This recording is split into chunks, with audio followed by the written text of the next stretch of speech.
Hello बच्चों, एक बार फिर से आप सभी का स्वागत है आपके अपने यूट्यूब चैनल में जिसका नाम है socionomics a complete guide for social science. बच्चों, आज आपका एजुकेटर चंदन सर पार्ट 4 लेकर के आए हैं on top 100 MCQ for term 1 examination class 10th social studies के ऊपर। तो बच्चों, आज मैं 15 MCQ को कराने वाला हूं और ये सारे MCQ को पहले आप सॉल्व कीजिए और फिर आप आंसर से मैच कीजिए और आप कमेंट बॉक्स में जरूर लिखिए कि आपका कितना MCQ करेक्टली सॉल्व हुआ है। तो बच्चों, आज का ये लेक्चर मैं शुरू करने जा रहा हूं हमेशा की तरह आज के मोटिवेशनल कोट के साथ। और आज का मोटिवेशनल कोट है, कोशिश हमेशा परिणाम मिलने तक करे क्योंकि दुनिया सिर्फ परिणामों को सलाम करती है, कोशिशों को नहीं। तो बच्चों, आज का पहला MCQ है सॉइल इज अ। तो सॉइल एक इम्पोर्टेंट रिसोर्स है और सॉइल एक रिन्यूएबल रिसोर्स है क्योंकि सॉइल हमेशा रिन्यू होते रहता है।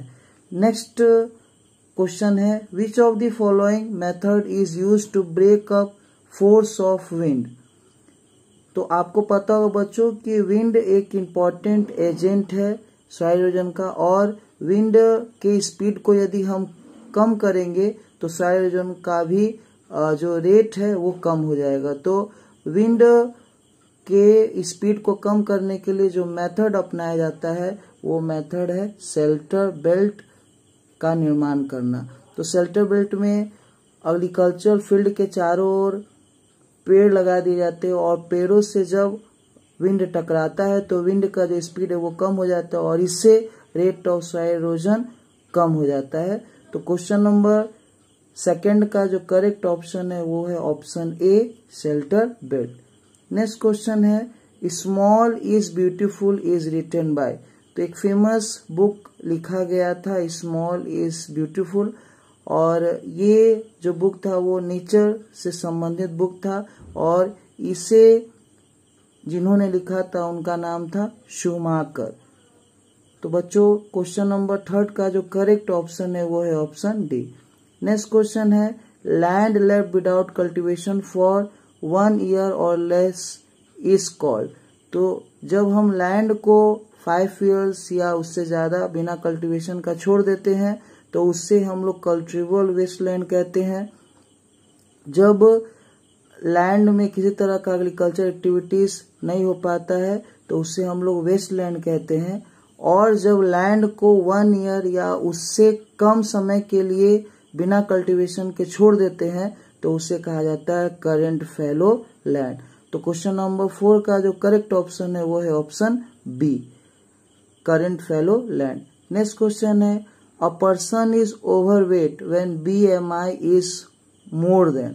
तो बच्चों, BMI का फुल फॉर्म होता है बॉडी मास इंडेक्स और बॉडी मास इंडेक्स रिलेशन को एक्सप्रेस करता है between the height and the weight of the person. तो BMI में स्कोर दिए जाते हैं और यदि किसी व्यक्ति का BMI 18.5 से कम है तो उसे अंडरवेट कहा जाता है, और यदि किसी व्यक्ति का BMI स्कोर आपका 18.5 से लेकर के 24.9 तक है तो उसे हेल्दी वेट कहा जाता है, और यदि किसी का BMI स्कोर 25 से ज्यादा है तो उससे हम लोग ओवरवेट कहते हैं। तो बच्चों, जो करेक्ट ऑप्शन होगा क्वेश्चन नंबर 5 का वो होगा ऑप्शन डी, 25। नेक्स्ट क्वेश्चन है, name the Italian revolutionary from Genoa.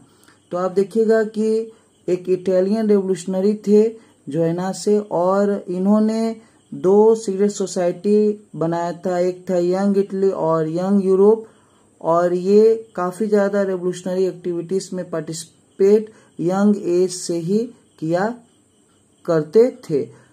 तो बच्चों, इस क्वेश्चन का जो करेक्ट ऑप्शन होगा वो होगा ऑप्शन सी, मजीनी।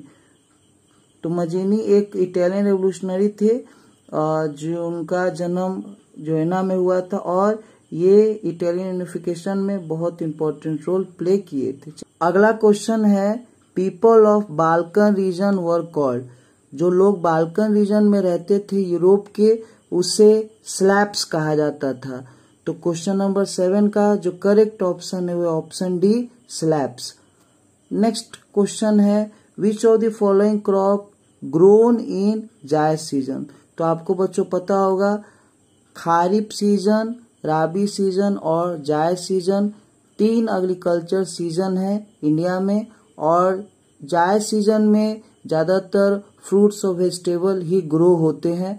तो क्वेश्चन 8 का जो करेक्ट ऑप्शन है वो है option C watermelon. Next question है how many cropping season does India have. अभी तुरंत मैंने आपको बच्चों बताया है कि इंडिया में 3 एग्रीकल्चर सीजन या क्रॉपिंग सीजन होते हैं, और ये 3 एग्रीकल्चर या क्रॉपिंग सीजन के नाम है खारिफ सीजन, राबी सीजन और जायद सीजन। तो क्वेश्चन नंबर 9 का जो करेक्ट ऑप्शन होगा वो होगा ऑप्शन डी 3। नेक्स्ट क्वेश्चन है millets have high nutritional value and are rich in. तो मिलेट्स में 3 क्रॉप आते हैं, ज्वार, बाजरा और रागी। मिलेट्स में काफी ज्यादा मात्रा में आयरन और कैल्शियम पाए जाते हैं। तो क्वेश्चन नंबर 10 का जो करेक्ट ऑप्शन है वो है ऑप्शन ए आयरन और कैल्शियम। नेक्स्ट क्वेश्चन है which crop is used both for food and fodder. तो बच्चों जो एनिमल का फूड होता है उसे हम लोग फूडर कहते हैं, और जो क्रॉप फूड और फूडर दोनों ही तरह इस्तेमाल होते हैं वो है मेज। तो क्वेश्चन नंबर 11 का जो करेक्ट ऑप्शन है वो है ऑप्शन बी मेज। नेक्स्ट क्वेश्चन है which sector has grown most over 40 years. तो इंडिया में जो सेक्टर 40 ईयर्स में सबसे ज्यादा ग्रो किया है वो है आपका टर्सी सेक्टर या फिर सर्विस सेक्टर। नेक्स्ट क्वेश्चन है हु कैरीज इकोनॉमिक एक्टिविटीज। तो बच्चों आपको मैं बता देना चाहता हूं कि इकोनॉमिक एक्टिविटीज हर एक वो एक्टिविटीज होते हैं जिसका मेन ऑब्जेक्टिव होता है लाइवलीहुड को अर्न करना। तो टीचर का इकोनॉमिक एक्टिविटी है टीचिंग, जो आपका प्लेयर्स है उनका इकोनॉमिक एक्टिविटीज है प्लेइंग। वही तरीके से फार्मर्स का जो इकोनॉमिक एक्टिविटी है वो है ग्रोइंग क्रॉप्स। तो आपको बच्चों ये पता होना चाहिए कि इकोनॉमिक एक्टिविटीज इंडिविजुअल्स भी परफॉर्म करते हैं, फर्म्स भी परफॉर्म करते हैं और गवर्नमेंट भी परफॉर्म करता है।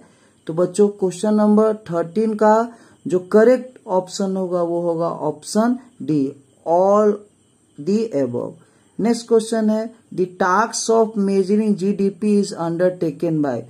तो इंडिया में जो ग्रॉस डोमेस्टिक प्रोडक्ट है उसका मेजरमेंट सेंट्रल गवर्नमेंट के द्वारा किया जाता है। तो बच्चों क्वेश्चन नंबर 14 का जो करेक्ट ऑप्शन है वो है ऑप्शन ए सेंट्रल गवर्नमेंट।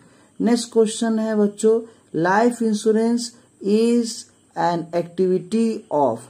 तो बच्चों आपको पता होना चाहिए कि बैंकिंग सेक्टर हो या फिर आपका इंश्योरेंस सेक्टर हो, ये सभी सेक्टर सर्विस प्रोवाइड करने का काम करते हैं, और सर्विस जिस सेक्टर में दिए जाते हैं वो होता है टर्शरी सेक्टर। तो क्वेश्चन नंबर 15 का जो करेक्ट ऑप्शन है वो है ऑप्शन सी टर्शरी सेक्टर। तो बच्चों आप कमेंट में जरूर लिखिएगा कि आउट ऑफ 15 क्वेश्चन आपके कितने क्वेश्चंस करेक्ट हुए हैं। और बच्चों लगातार आप सोशियोनॉमिक्स यूट्यूब चैनल को सब्सक्राइब करते रहें और इसे शेयर करते रहें ताकि आपका सपोर्ट मुझे मिलता रहे और मैं आपके लिए क्वालिटी वीडियोस को प्रोवाइड करते रहूं। बहुत बहुत धन्यवाद आप सभी लोगों को।